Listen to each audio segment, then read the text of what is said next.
함께 같이 봉독하도록 하겠습니다. 성경에 이르되 누구든지 그를 믿는 자는 부끄러움을 당하지 아니하리라 하니 유대인이나 헬라인이나 차별이 없습니다. 한 분신 주께서 모든 사람의 주가 되사 그를 부르는 모든 사람에게 부요하시도다. 누구든지 주의 이름을 부른 자는 구원을 받으리라. 아멘. 자리에 앉아주시기 바랍니다. 오늘은 하나님의 은혜의 부요함이라는 말씀을 가지고 함께 말씀을 나누도록 하겠습니다. 다른 제목으로는 제가 찬양할 때 그 찬양의 처음 시작이 참 좋으신 하나님이시더라고요. 그래서 딱 드는 생각이 하나님의 은혜의 부요함을 다른 말로 하면 참 좋으신 하나님 이렇게 표현할 수도 있겠다, 이런 생각이 들었습니다. 우리 하나님이 얼마나 좋으신 하나님이신지. 우리가 지난주에 같은 본문을 가지고 두 가지에 대해서 말씀을 나눴습니다. 누구든지 저를 믿는 자는 부끄러움을 당하지 않는다. 이 부끄러움을 당하지 않는다는 게 단절되지 않는다는 거예요. 사도 바울이 왜 이 말씀을 했냐면, 이 말씀의 수신자들은 로마 성도들입니다. 근데 로마 성도들이 그 믿음이 온 세상에 전파되었는데 바울이 고린도에 있다가 로마 성도들의 소식을 들은 겁니다. 그리고 그들에게 내가 너희 가운데 복음을 전하기 원한다, 이렇게 말씀했거든요. 이미 복음을 듣고 거듭나서 그리스도를 믿는 믿음이 온 세상에 전파된 로마 성도들인데 그들 구원받았잖아요. 그런데 복음을 들어야 될 필요성이 그들 가운데 생긴 것입니다. 왜 저를 믿는 자, 그리스도를 믿는 자마다 누구든지, 이게 누구예요? 로마 성도들이잖아요. 둘로 나눠졌습니다. 크게는 종족으로 유대 그리스도인과 이방인 그리스도인, 로마서에는 헬라인이라고 표현되어 있어요. 그리고 그들 가운데 5개 공동체와 7개 공동체로 나눠져서 서로 비판하고 업신여기고, 로마서 8장에 보면 뭐라고 이야기하냐면 정죄까지 했다고 하거든요. 대적하고 그리고 고발하고 정죄하고, 그리스도인들 사이에요. 종족이 다르다. 유대 그리스도인들하고 이방인 그리스도인들 사이에 그런 갈등과 분열이 있었습니다. 그때 그들이 느꼈던 고통은 무엇이냐면 그게 부끄러움인 거예요. 왜냐하면 그리스도를 믿는 믿음이 있었습니다. 하나님의 사랑과 은혜를 경험했습니다. 자기들이 누구인지 알아요. 근데 현재 모습 속에 서로 간에 사랑하지 못하고 나의 의로움을 따라서 서로 어떻게 합니까? 옳지 않다 비판하잖아요. 그로 인해서 한 형제 자매였던 그들이 서로 업신여기는 겁니다. 그러므로 오는 생각이 뭐냐면 하나님과 우리가 단절되어 있는가, 이거예요. 로마서 8장 38절에서도 사도 바울이 그렇게 말씀하잖아요. 내가 확신하노니 사망이나 생명이나 현재일이나 능력이나 높음이나 깊음이나 어떤 것도 그리스도 예수 안에 있는 하나님의 사랑의 소리를 끊을 수 없다. 왜? 계속 반복되거든요. 그건 뭐냐면 그리스도 안에 그리스도를 믿는 믿음으로 십자가에 죽으신가 부활로 구원받은 로마 성도들이 현재 삶 속에서 서로 간의 다른 모습으로 인하여 복음의 능력, 신앙을 잃어버림으로 인해서 그들이 느꼈던 고통은 하나님의 우리를 향한 사랑이 끊어졌는가, 그게 그들의 실제적인 현실이었습니다. 그래서 사도 바울이 지난주에도 11절에 그렇게 말씀하는 거예요. 누구든지 저를 믿는 자는 부끄러움을 당하지 않는다, 끊어지지 않는다는 것입니다. 그리고 13절에 그러잖아요. 뭐라고 이야기합니까? 13절에 그러므로 누구든지 주의 이름을 부르는 자는 구원을 받는다. 이 구원이 로마 성도들이 이미 구원받았습니다. 예수 그리스도 믿음으로. 그러면 구원이 뭐예요? 구원의 새 영역이 있다면 두 번째 영역, 현재 내 삶의 모습과 영적인 상태로 인하여 어느 곳에도 소망을 느끼지 못한 절망 가운데서 현재 그리스도로 말미암는 그곳으로부터 나를 건지고 하나님과 관계를 회복케 하는 그 구원인 누구든지 주 이름 부르는 자가 있다고 사도 바울이 말씀하시는 것입니다. 그러면서 사도 바울이 오늘 본문 12절 말씀을 통해서 그 말씀의 근거를 이야기합니다. 왜 저를 믿는 자마다 부끄러움을 당하지 않고 하나님과 관계가 끊어지지 않는가? 왜 저를 이름을 부르는 자마다 누구든지 구원을 받는가? 여러분 왜 그렇습니까? 바울이 오늘 본문 말씀 속에서 하는 것은 하나님 안에는 차별이 없기 때문에 그래요. 12절 말씀이 그러잖아요. 누구든지 주의 이름을 부른 자는 구원을 받는데 부끄러움 당하지 않는데 헬라인이나 유대인이나 차별이 없대요. 여러분 하나님 안에서 모든 사람은 평등합니다. 구원에 있어서 하나님과 부끄러움을 당하지 않는 데 있어서 헬라인이나 유대인이나 차별이 없다. 우리가 보통 착각하는 것은 한 가지가 있습니다. 전 세계 종교의 특징이에요. 어떤 신적 존재에 다다르거나 나의 삶 속에서 구원받는 데 있어서 세상의 모든 종교는 그 출발을 어디서부터 찾습니까? 나로부터 찾습니다. 나의 도덕적 선행이나 그리고 깨달음이나 나의 행함, 이것을 통해서 내가 신적 존재에 다다를 수 있다고 가르칩니다. 그리스도인들이 가지는 고통 가운데 한 가지가 그 문제예요. 예수 그리스도를 십자가의 주님을 만났을 때는 모든 것으로부터 자유와 기쁨이 있었는데 신앙의 삶을 살 때마다 우리가 기쁨을 잃어버리는 것입니다. 왜 그러냐면 그 이후에도 모든 것이 전적 주님의 은혜 안에서 되어지는 것인데 우리가 마지막 찬양이 그거였잖아요. 주님의 신실하심. 우리가 아브라함과 이야기했을 때 잘 가요. 결혼식 축하 잘하고 수고했어요. 아까 기도할 때까지 그래도 축하해요 하고 보내야죠. 우리가 히브리서에서 그렇게 말했잖아요. 아브라함이 믿음의 조상이 된 게 무엇이라고요? 이미 하나님이 아브라함을 섬긴 것과 지금도 섬기고 있는 것. 아브라함이 아내를 2번이나 파는데 아브라함의 영적인 상태나 삶의 모습에 관계없이요. 그가 318명을 데리고 4개 나라를 쫓아가서 전쟁에 이겼어요. 불가능한 걸. 조카 롯과 그리고 소돔과 고모라의 모든 걸 빼앗아 왔습니다. 그걸 겪고 나서도 나중에 아브라함이 또 어떻게 돼요? 죽음 앞에 딱 부딪히니까 아내를 또 팔아요. 그런데 놀라운 건 뭐냐면 하나님이 그를 버리지 않고 이끌어 가신다고요. 한번 상상해 보십시오. 아브라함이 첫 번째 바로왕 앞에 아내를 팔았어요. 그런데 하나님이 바로야를 통해서 아브라함에게 어떻게 했어요? 수많은 부를 주겠어요. 하갈이 그때 바로왕이 준 수많은 노예 가운데 속했던 게 하갈이었습니다. 여러분. 그때 하나님이 은혜로 부자 되게 하셨을 때 아브라함이 그걸 받았을 때 그 마음이 어땠을까요? 그리고 99살에 하나님이 내 독자 이삭을 너에게 아들이 나게 할 것이라고 했는데 그 사이 1년 새에 또 팔잖아요. 아비멜렉에게. 그런데 또 어떻게 하나님이에요? 아내 팔았다는 것 때문에 아비멜렉 왕이 아브라함 또 뭘 줘요? 은 1000개를 줘요. 1000개. 와, 아브라함이 그걸 받았을 때 그 자기의 모습과 은혜 가운데 그걸 주시는 하나님을 경험할 때요. 차별이 없다는 건 무엇입니까? 유대인과 헬라인 가운데 유대인들은 이방인을 뭐로 여겼습니까? 괴로 여겼어요. 왜냐하면 신명기에 보면 이 여호와의 율법을 순종하면 오래 산다. 이게 다른 말로 하면 장수. 그러나 하나님의 율법을 가지고 있어야만이 뭐예요? 영생하는 거예요. 하나님 앞에 이룰 수 있어. 그러나 율법 없는 저 이방인은 뭐예요? 구원이 없어. 그래서 이방인을 뭐로 여겼습니까?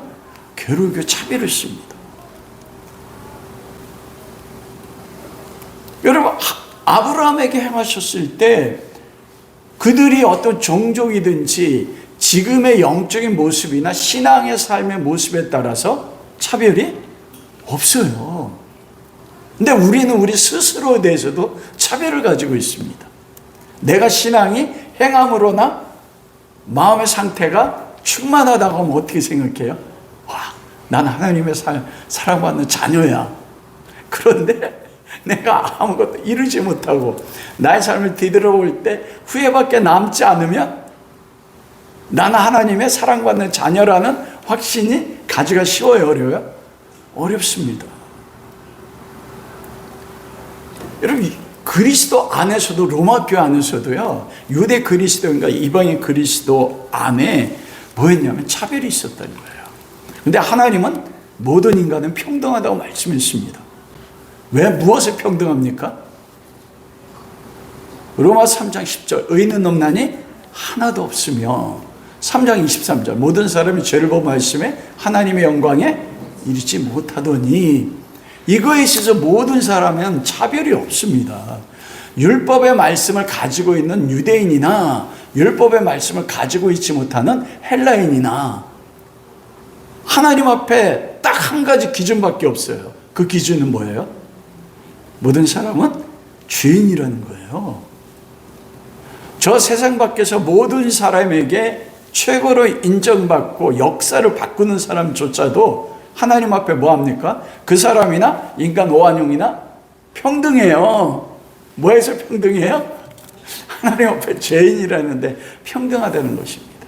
그런데 사도 바울이 왜 12절에 유대인이나 헬라인이나 차별이 없다고 말씀하셨을까요? 그건 뭐냐? 로마 성도들 교회 안에 차별이 있었습니다.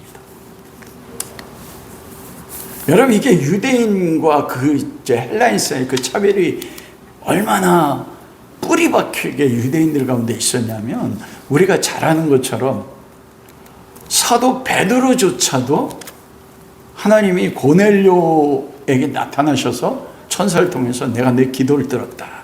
너 요바에 있는 베드로에게 사람을 보내서 그를 청하여 말씀을 들으라 했을 때 그 말씀을 하시고 나서 베드로를 준비시켜야 됐어요. 베드로 얼마나 위대한 사도입니까? 한 번 설교하면 3,000명이고 안진명 일으킬 때 동일하게 수많은 영혼들이 구원받는 역사가 있었다고요. 베드로가 지나가면, 그림자만 지나가도 어떻게 돼요? 병자가 구원받았어요. 귀신이 쫓겨나고. 그런데 베드로가 기도할 때 환상 가운데 보자기가 내려와서 그곳에 온갖 짐승인데 베드로가 잡아먹으라. 내가 어릴 때부터 부정한 것을 먹은 적이 없습니다. 내가 부정하다, 깨끗하다는 것을 부정하지 말라 이루라. 그 말할 때 고넬료가 보낸 시간이 도착한 거예요. 베드로조차도 그런 하나님의 환상과 하나님의 말씀이 없었다면 어떻게 해요? 이방인 고넬료, 백부장 고넬료 집에 갈 수가 없었습니다. 여러분, 사도조차도 그런 이방인에 대한 편견을 가지고 있었어요. 오늘날 그리스도인들 교회 가운데 가장 큰 고통 가운데 한 가지가 이것입니다. 나도 알지 못하는 가운데 신앙의 편견을 가지고 있습니다. 그래서 내가 경험한 하나님, 그리고 내가 섬기는 하나님에 대한 옳은 방식들, 그래서 나를 평가할 때 나는 그래도 괜찮아. 그래서 내가 가진 신앙의 기준을 가지고 어떻게 합니까?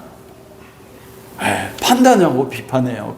그것도 교회 안의 공동체에서 뿐만 아니고 가장 작은 교회인 가정 안에서도 그 일을 한다고요. 아니, 저 인간 왜 이렇게 안 바뀌어? 그냥 이게 제가 언제나 안 들을지.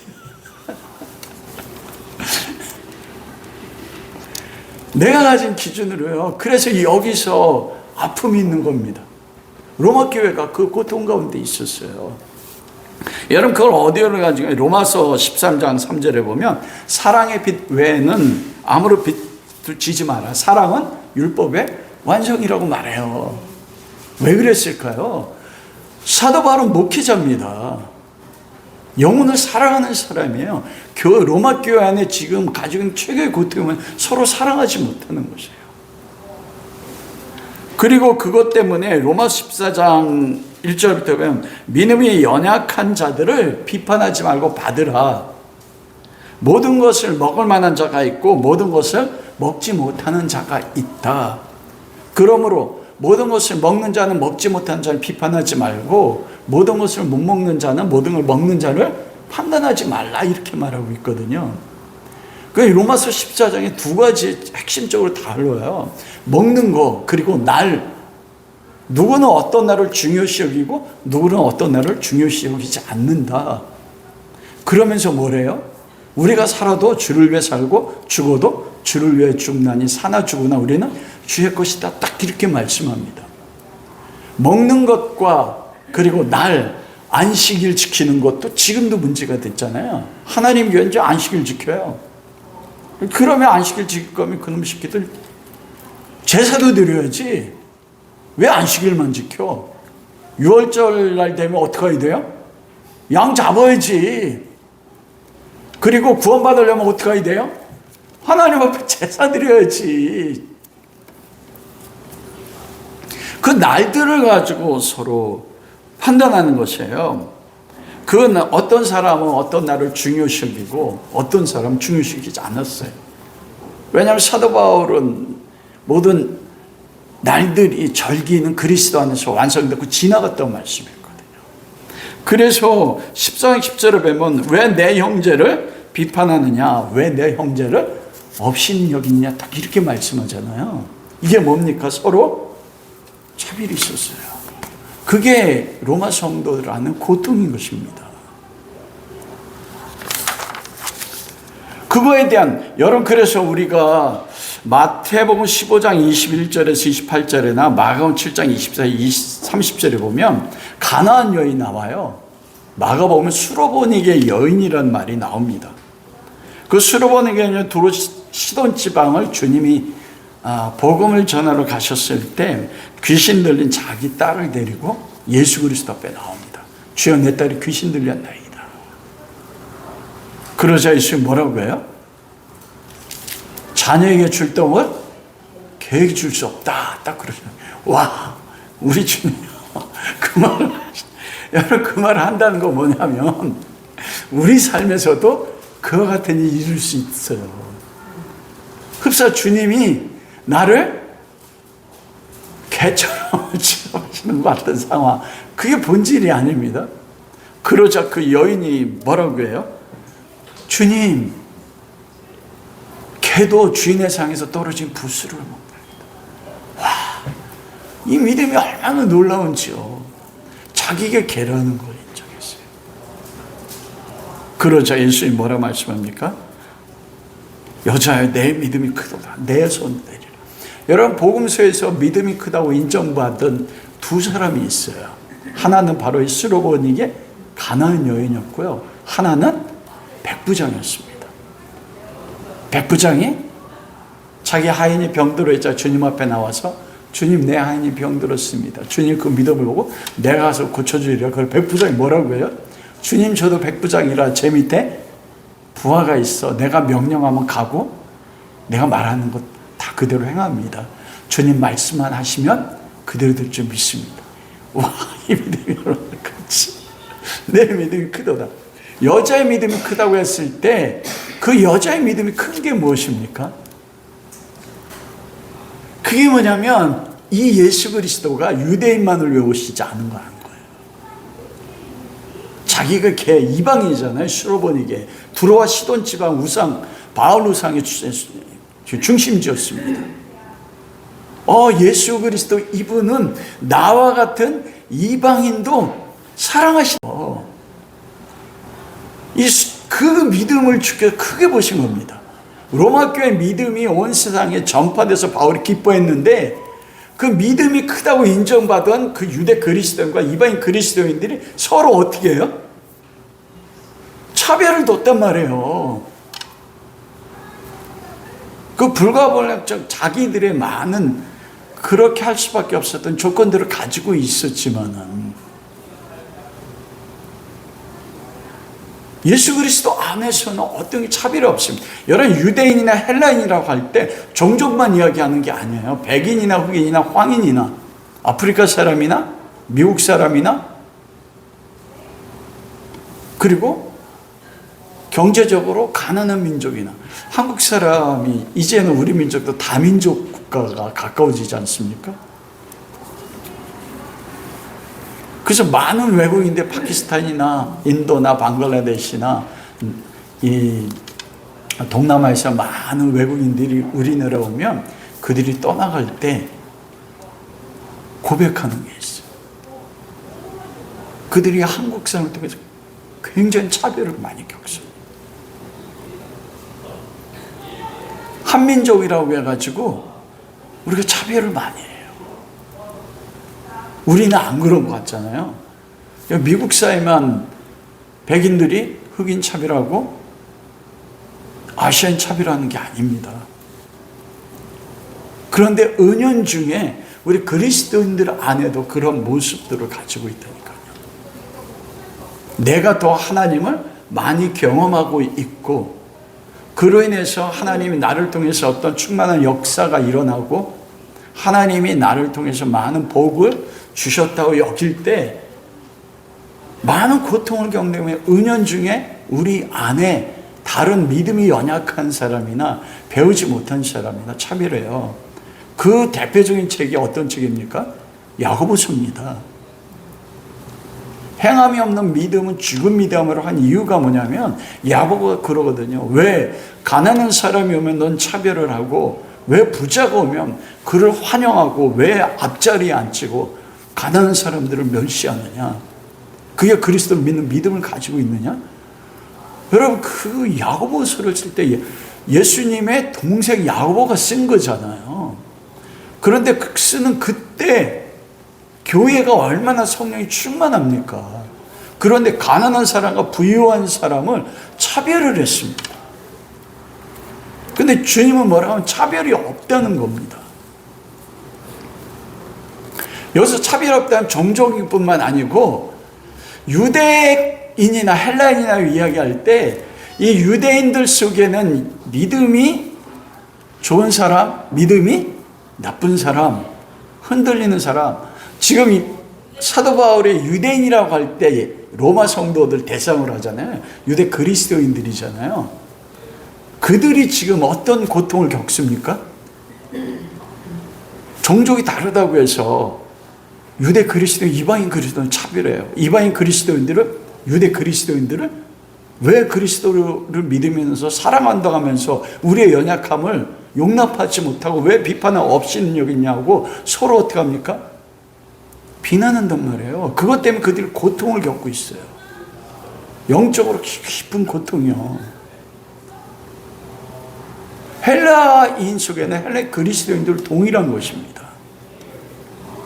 자기들의 영적인 모습에 관계없이 신앙이 좋은 사람이나 지금은 신앙의 시험에 들어서 다른 사람을 차별하는 사람조차도 그리스도 안에서는 차별이 없다는 거예요. 근데 우리의 삶의 모든 고통은 뭡니까? 나는 내 신앙의 기준을 가지고 판단하는 게 차별이잖아요. 업신여기. 그래, 가장 큰 차별은 어디로부터 나오냐면 자기 자신에 대한 차별입니다. 왜 11절에 부끄러움을 당하지 않는다고 말했냐면 내 신앙의 깊이에 따라서, 내가 하나님 말씀에 순종하는 것과 불순종하는 것에 따라서, 지금의 나의 영적인 상태에 따라서 자기 스스로 자기를 어떻게 해요? 용납을 안 해요. 자기 스스로 자기를 다른 사람을 판단하고 비난하는 것뿐만 아니라 자기 스스로 뭐라고 해요? 너 왜 그래? 그래서 심지어는 어떻게 나중에 가냐면 너 이렇게 사는 거 당연해. 거기까지 간다니까요. 그러다 보면 어떻게 합니까? 모든 소망이 끊어져 버려요. 나의 지금 현재의 모습을 통해서 하나님이 나를 바라보는 눈으로 바라보는 게 아니고 나의 기준을 가지고 나를 바라봐요. 그 스스로 어디에 빠집니까? 영적인 침륜에 빠져요. 내가 평생 동안 그리스도를 사랑했는데 지금의 내 모습, 내 환경을 보면 성경의 하나님의 사람들과 너무나 다른 거예요. 나는 왜 이렇지? 나 버림받은 거 아니야? 이게 자기 차별입니다. 그런데 하나님이 사도 바울을 통해서 말씀하시는 거예요. 그가 영적으로 충만하든지 충만하지 못하든지 하나님 말씀에 순종하는 모습 가운데 있든지 순종하지 못하는 모습 가운데 있든지 차별이 없어요. 저를 믿는 자에게는 부끄러움을 당하지 않는다. 이거 차별이 없어요. 내 모습이 어떠해도. 그게 은혜 부여함 가운데 첫 번째인 것입니다. 여러분 그럼 한번 적용해 보십시오.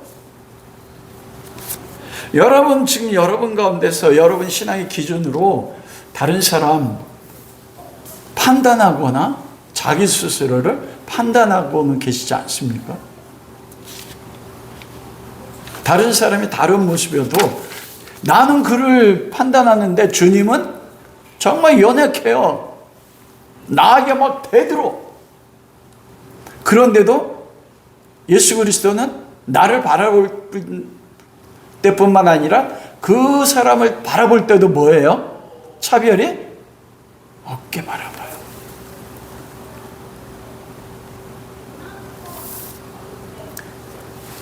그렇게 주님이 차별 없는 두 번째 이유는 뭐냐면 예수 그리스도께는 모든 사람의 주님이 되십니다. 모든 사람에게 유대인이나 헬라인이나 차별이 없는 이유가 그거예요. 예수님은 모든 사람의 주가 되세요. 태초에 하나님이 천지를 창조하셨다. 우리가 너희가 예수를 주로 믿으며 받으며 하나님이 그를 죽은 가운데 살리신 걸 믿으면 구원을 받는다고 했잖아요. 첫 번째 조건이 뭐였어요? 여러분 한번 10장 찾아보세요. 10장 9절이요. 로마 10장 9절 찾아서 다 로마 10장 9절 찾아 다 읽습니다. 시작. 내가 만일 내 입으로 예수를 주로 시인하며 또 하나님께 그를 죽은 자 가운데 살리신 것을 내 마음 믿으면 구원을 받으리라. 여기서 첫 번째가 뭐예요? 내 입으로 예수를 주로 시인하며. 예수, 인간 예수, 나사렛 예수가 주다. 주가 뭐라고 했어요? 여호와라고 했잖아요. 하나님, 여호와. 이게 출애굽기 3장에 보면 뭐라고 했어요? 하나님의 이름을 뭐라고 하오리까? 그러자 나는 여호와야, 스스로 있는 자. 그래서 모든 만물이 여호와인 예수로 말미암아 아버지와 함께 창조되었고 모든 만물이 뭐라고 말씀했어요? 여호와 예수를 위하여 창조됐고 모든 만물이 예수 그리스도로 말미암아 지탱되고 보존되고 이끄신다 이렇게 말씀했잖아요. 이게 예수 그리스도가 모든 사람의 주가 되는 거예요. 모든 만물을 창조하셨어요. 우주의 주님이십니다. 다른 말로 이야기하면 그리스도 안에 있는 사람이나 그리스도 밖에 있는 사람이나 예수 여호와는 그들의 뭐가 돼요? 주님이 되세요. 우리가 고통스러운 게 무엇입니까? 예수님이 온 세상의 주가 되신다는데 저 세상에 믿지 않는 사람들은 통치자가 세상 임금이잖아요. 그러나 세상 임금 위에 계셔서 세상 임금인 사단을 통해서 행하는 모든 일들을 통해서도 구원의 역사를 이루시고 만물의 마지막을 향하여 만물을 이끌어 가시는 분이 누구예요? 예수 그리스도 주님입니다. 그러니까 교회 안에 믿는 그리스도인들만이 예수님이 주님이 하시고 교회 밖에 있는 사람들에게도 누가 주님이세요? 예수님이 주님이세요. 그들이 세상 임금에게 통치받도록 한 것은 하나님이 섭리와 경륜을 통해서 창세전에 예정하신 그 뜻을 이루는 가운데 있어서 하나님의 섭리와 경륜 가운데 계획 가운데 되어지는 것이에요. 그러므로 그리스도의 뜻 밖에서 세상 임금이 세상을 이끌어갈 수가 있어요, 없어요? 이끌어갈 수가 없는 것입니다. 여러분의 믿음이 약한 자나 흑인이나 백인이나 황인이나 믿음이 뛰어난 자나 지금 서로 로마 성도들이 공동체가 분리돼 서로 비난하는구나. 내가 비난한 그 사람에게도 누가 주님이에요? 예수 그리스도 주님입니다. 내 아들에게도 누가 주님이에요? 예수님 주님이세요. 그러면 딱 결론이 나잖아요. 차별이 없습니다. 우리 그리스도인들이 가지는 잘못된 생각 가운데 한 가지가 뭐냐면 우리는 그리스도인 구원받았기 때문에 구원받지 못한 저 사람들에 대해서 잘못된 판단을 가질 수가 있어요. 저들 구원 못 받았네? 아니요. 구원은 전적이 하나님 주권이잖아요. 그들이 예수님이 죽으실 때 그 오른편에 있는 강도처럼 못 박힐 때 처음에 예수님 비난했다고요. 근데 마지막 죽는 순간에 예수여 당신의 임하실 때 나를 생각하소서 진실로 진실로 내기로니 오늘 내가 남게 낙원에 있으리라. 저 밖에 있는 사람이 언제 구원받을지 누가 합니까? 자신이 회개할 때 맞아요. 회개케 하시는 게 누구예요? 스스로 회개 못 하잖아요. 그 모든 것을 그래서 박지사 말하는 것처럼 주님이세요. 그렇기 때문에 유대인이나 헬라인이나 그리스도나 비그리스도인이나 차별이 없어요. 이게 기독교 하나님의 말씀의 진리의 위대함입니다, 여러분. 저 밖에 있는 모든 사람에게도 구원의 기회가 주어져 있습니다. 여러분 그러면 보십시오. 주님은 나에게도 주님이야. 내 남편에게도 주님이야. 내 아내에게도 주님이야. 내 자녀에게도 주님이야. 내 부모에게도 주님이야. 그런데 이 로마 교회처럼 비판해. 당신 왜 그래? 왜 안 바뀌어? 그러면 누구한테 하는 거예요? 주님. 비약이니까. 이게 사도 바울 교회론에서 나오잖아요. 다메섹에서 바울이 다메섹 가다 예수님이 나오셨어요. 예수님이 뭐래? 사울아 사울아 왜 내가 나를 핍박하느냐? 주님 내가 언제 핍박했어요? 나 예수 믿는 사람 핍박했는데 이놈아 그들이 내 몸이야. 성도를 박해한 거를 주님 뭐래요? 예수님 박해한 거래요. 여기서 그 논리가 나오는 겁니다. 내가 남편을 판단하고 로마서 4장 10절, 14장 10절로 말하면 업신여기면 누구를 업신여겨요? 그의 주는 예수 그리스도입니다. 그래서 여기서 나오는 게 뭐냐면 내 이웃을 내 몸같이 사랑하라. 그리고 더 어디까지 나가요? 내 원수를 사랑하라. 여러분 제가 잘한 얘기 했잖아요. 서세훈 씨 옛날 그 할아버지 할머니가 60평생 같이 살았어. 제목이 천생연분이야. 그랬더니 할머니가 뭐래요?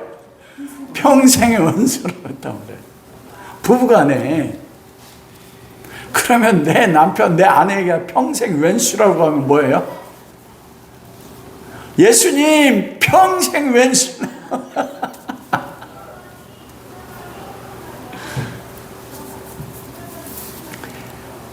주님은 모든 사람의 주가 돼요. 이 모든 사람에게는 믿는 사람에 믿지 않는 사람이나 종족의 구별이 없습니다. 여러분 한번 적용해 보십시오. 여러분이 지금 예수님을 비난하거나 판단하고 계시지 않습니까? 예수님의 모습은 아니에요. 누굽니까? 그게. 세 번째로는 주의 이름을 부르는 모든 사람에게 부여하세요. 그런데 여기서 모든 사람은 제한이 되어 있습니다. 앞에 모든 사람은 모든 인류입니다. 아담의 혈통을 가지고 태어난 모든 인간, 종족에 관계없이. 그러나 세 번째 주의 이름을 부르는 모든 사람에 부여하신데 누구에게 부여하세요? 주의 이름을 부르는 모든 사람입니다. 여기에 차별이 있어요. 주님의 이름만을 부르는, 차별이 되어지는 유일한 조건이 뭐예요? 주님의 이름을 부르는 거예요. 네.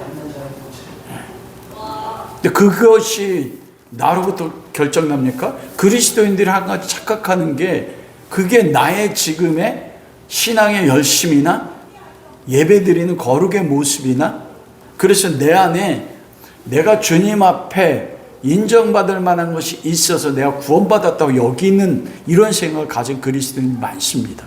아니요, 차별이 없어요. 여기엔 차별이 있지만 본질엔 차별이 없습니다. 그게 뭐예요? 모든 사람은 죄를 범하심에 하나님의 영광을 이룰 수 없어요. 의인 없는 이 하나도 없습니다. 그런데 우리가 왜 주의 이름을 부르게 됐어요? 그게 은혜예요. 왜 날 사랑하는지는 알지 못해요.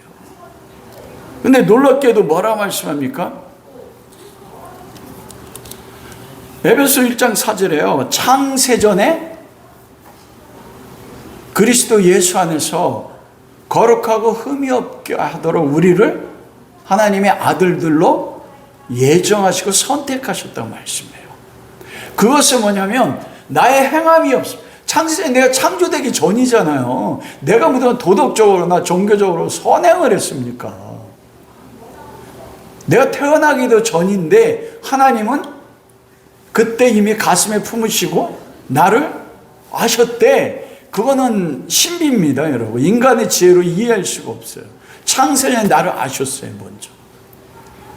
그리고 하나님의 절대적 주권과 사랑으로 선택하신 거예요.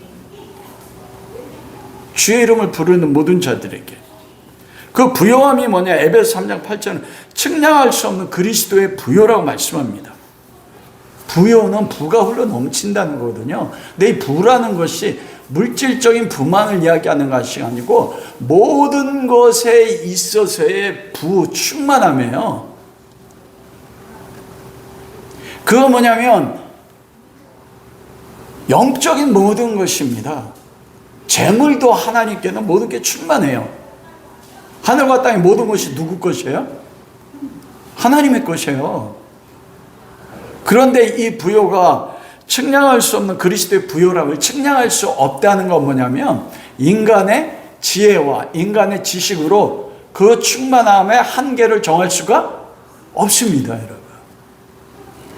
다른 말로 이야기하면 여러분들이 지금까지 신앙의 삶을 살면서 그리스도로 말미암아 경험했던 부요함이 있습니까? 있잖아요, 조금씩. 내가 전혀 생각하지 않았을 때 하나님이 나의 버킷리스트의 기도 제목 가운데 응답하셔서 그런 부요함. 근데 그런 부요함은 우리가 한계를 정할 수 있잖아요. 그 충만함, 그리스도 안에 있는 모든 충만함은 영원할 뿐만 아니고 무한하다고 말씀하는 거예요. 여러분 골로새서 1장 19절에 보면 아버지께서 모든 충만으로 부족함이 전혀 없는 충만으로 예수 안에 거하게 하시고 예수 그리스도 안에 모든 충만함이 거했다고 말씀합니다. 그러면 예수 그리스도에게 우리가 무엇을 더할 것이 있어요, 없어요? 없어요. 즉 다른 말로 얘기하면 내가 행하는 행함을 통해서 그리스도의 충만함에게 무엇인가 플러스 알파로 더해질 수 있는 게 있어요, 없어요? 없어요. 나의 행함에 관계없이 무엇만 하면요? 주의 이름을 부르면 하나님이 그리스도 안에 모든 충만함을 충만을 거하게 하신 그 충만함이 우리에게 어떻게 된다고요? 부요함으로 부어진다는 겁니다. 여러분 이게 믿어지십니까? 여러분 이건 뭐냐면 나의 지금 영적 상태에 관계없다는 거예요. 그러면 그런 질문 들지 않습니까? 나의 지금 삶의 결과는 뭐라고 이야기해요? 내가 살았던 그 결과가 내 지금 삶의 모습입니다. 그러면 이게 좀 모순된다고 여기지 않습니까? 그리스도 안에서 하나님 아버지가 주신 모든 충만이 나에게 은혜로 넘쳐요. 그런데 여러분 그거 지금 경험하고 계세요?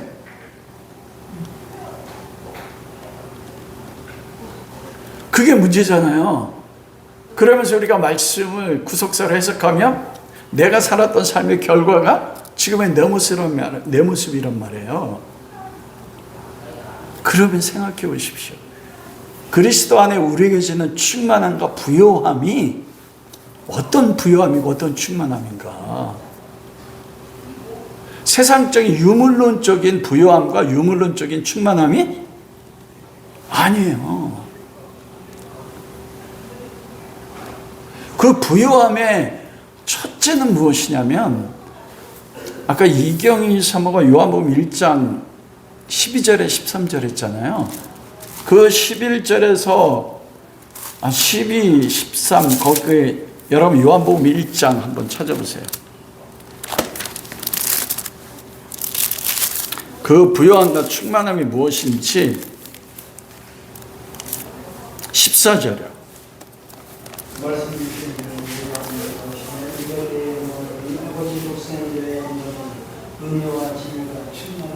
16절이요.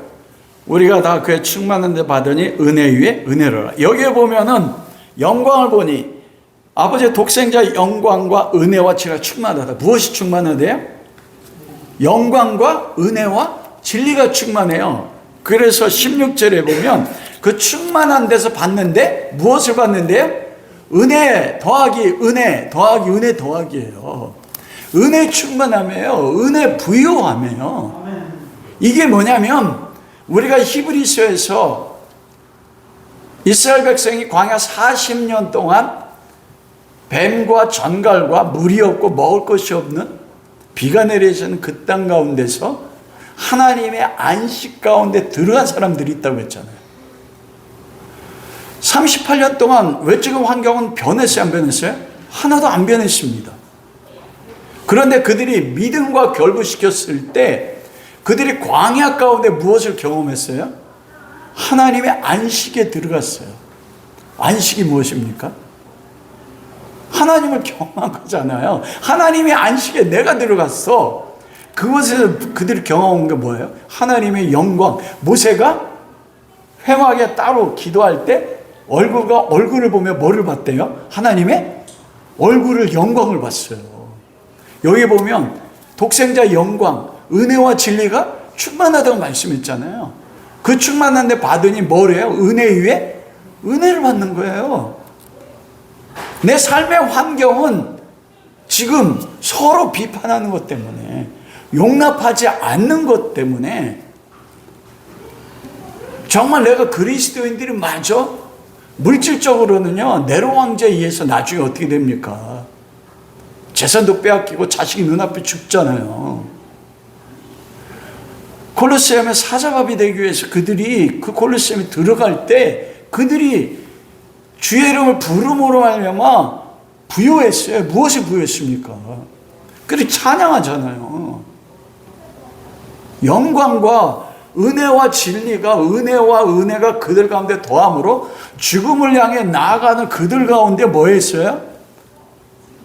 충만한 그리스도의 부요하며 은혜의 부요하며.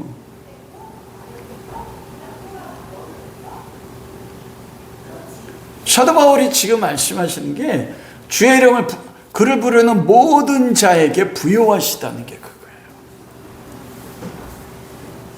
그거예요. 재정적 부요함이나 그런 거는 나중에 하나님이 은혜로 아브라함이 아내 사라를 팔았는데 어떻게 했어요? 주셨잖아요. 그거 무엇을 가르칩니까? 아브라함이 노력하고 순종했기 때문에 재물을 받는 거 아니란 거예요. 하나님의 은혜를 하나님 누군지 알게 하시기 위해서 하나님의 주권적 선택에 따라서 재물도 뭐예요? 주시는 거예요, 인사로. 그 부요함이라는 게 그것입니다. 여러분 고린도 6장 9절 10절 음란한 자, 우상숭배, 간음한 자, 탐색하는 남색하는 자, 동성애자요, 도적질하는 자, 탐관하는 자나 술 취하는 토색하는 자들에게도 주님 부요할 수 있습니까? 오늘날 교회는 안 그래요. 그들에게도 주님 부요하세요. 그들이 뭐 하면요? 주의 이름을 부르면. 여러분 예전에 밀양이라는 영화는 제가 영화는 잘 안 보는데 저는 중국 영화, 무협 영화 잘 보거든요. 근데 요즘은 그렇지만 밀양이라는 영화를 참 제가 가슴에 많이 남아요. 전도연하고 송강호, 이창동 감독이 한 건데 그 전도연이 남편을 잃고 아들과 함께 밀양이라는 도시에 가요. 근데 그곳에 아들이 유괴가 됐습니다.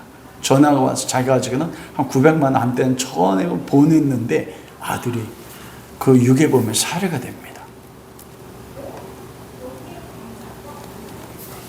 그래서 아들의 그 모든 소망을 잃어버렸어요. 그때 끝까지 gat했던 사람이 송강호라는 사람이었어요. 그리고 이 전도연이 교회를 나가게 됐습니다. 하나님을 만났어요. 그리고 거기 위로를 받았습니다. 하나님의 말씀에 내 원수도 사랑하라, 용서하라. 그래서 감옥으로 그 유괴범을 찾아갑니다.